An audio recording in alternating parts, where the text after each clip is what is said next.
War is only a cowardly escape from the problems of peace. Thomas Mann. All war is a symptom of man's failure as a thinking animal. John Steinbeck. War, what is it good for? Absolutely nothing.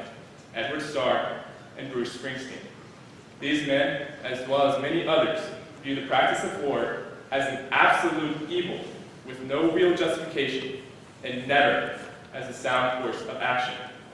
I disagree. While most wars are indeed what they claim, I believe that they are not all completely wrong. And for many particular sides in a war, they are the most extreme case of the ends justifying the means. And those wars are surrounded by a web of moral debate that man has but the slightest hope of unraveling. But it's easy to understand why these four men cast war in such a negative light. Thomas Mann lived through World War I, the first instance of war on a global scale. John Steinbeck had just experienced the destruction and death caused by World War II. Starr and Springsteen were living in one of the most well-known times of anti-war protests during Vietnam. As a whole, war itself is certainly terrible and should be avoided. Any idea that war is cool, heroic, or romantic is misguided.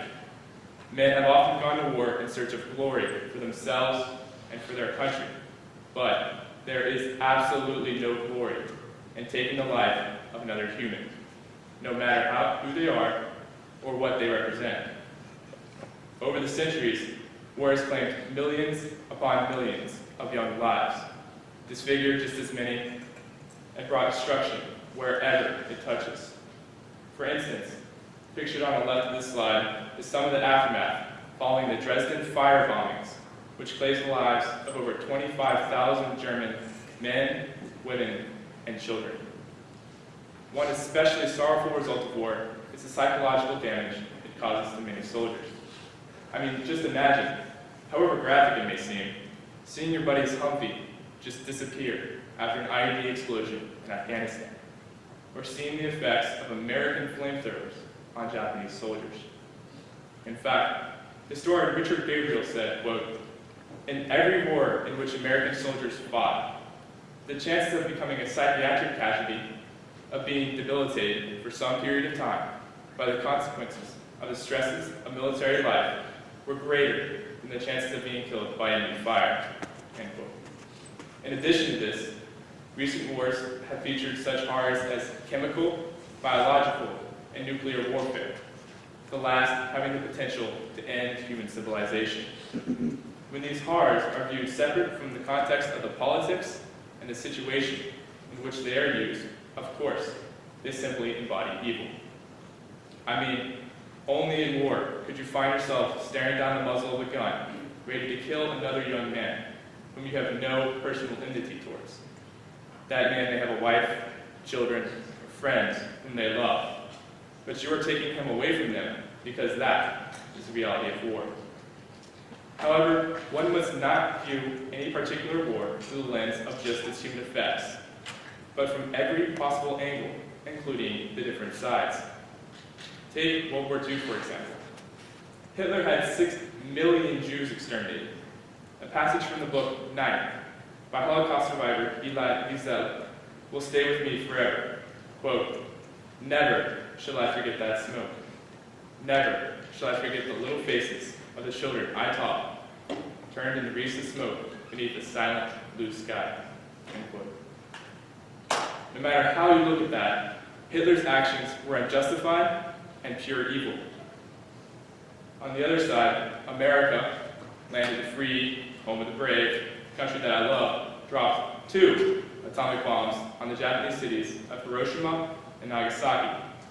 In an instant, 225,000 people were incinerated, and thousands more died in years following from the effects of radiation.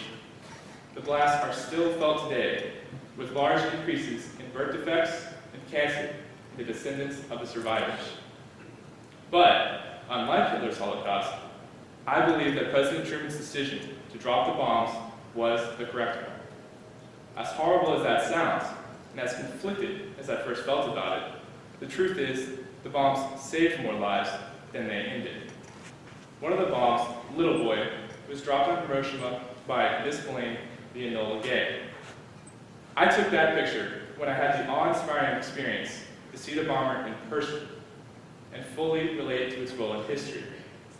On our side, the unconditional surrender of Japan would require a mainland invasion with American casualties hovering around 50%. That's a lot of our soldiers killed in action. In fact, without the bombs, I may not exist. My maternal grandfather was slated to ship to the Pacific to participate in this costly attack. There is a very good chance that he might have died, and consequently, I may never have been born. On the Japanese side, every man and woman able to pick up a weapon would have fought to the bitter end, so many of their lives were spared as well. That is how Truman justified his actions.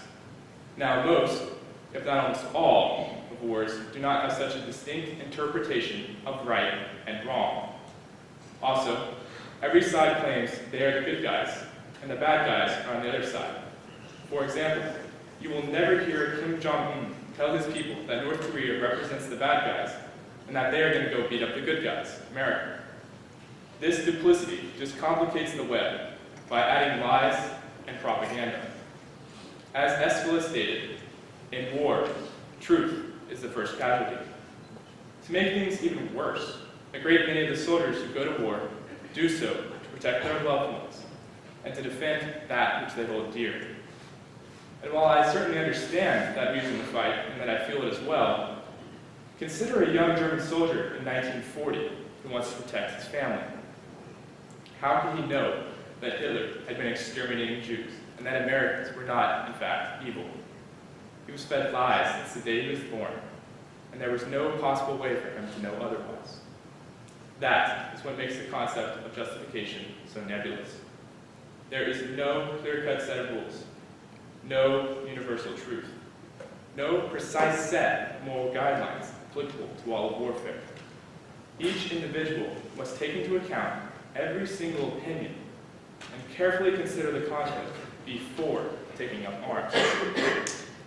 Personally, I hope I never find myself looking down that barrel at another young man in a war with the knowledge that I am going to kill him. But I will willingly do this if my country has called me, and if I have contemplated every angle of every step that has led to this point. And I have decided that I will do more good than evil. As most of you know, I've decided to attend the United States Naval Academy. This makes the aforementioned scenario a very real possibility. Knowing this, I have made my decision only after careful consideration of the consequences. America and its military are not always 100% fully justified in all of their wars, but I truly believe that fighting for America will do more good than harm. And who knows? I may one day be in a position to help prevent a war, or to help ensure that America only fights when it is absolutely necessary. I have been extremely fortunate in my life. I have literally everything I could ask for. But I can never hope to come close to fully appreciating what I have.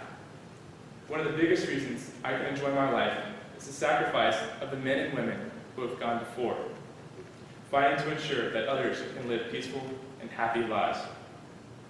Some have made the biggest sacrifice of all, and if you would, please join me in a moment of silence for all those who gave their life, not just in America, but around the world for the cause of freedom.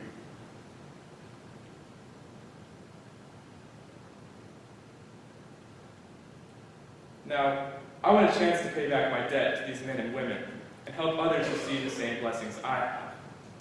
I believe that war must be avoided at all costs. However, I also believe that it is a necessary evil in a world where evil exists. I leave you with these words from author C.S. Lewis.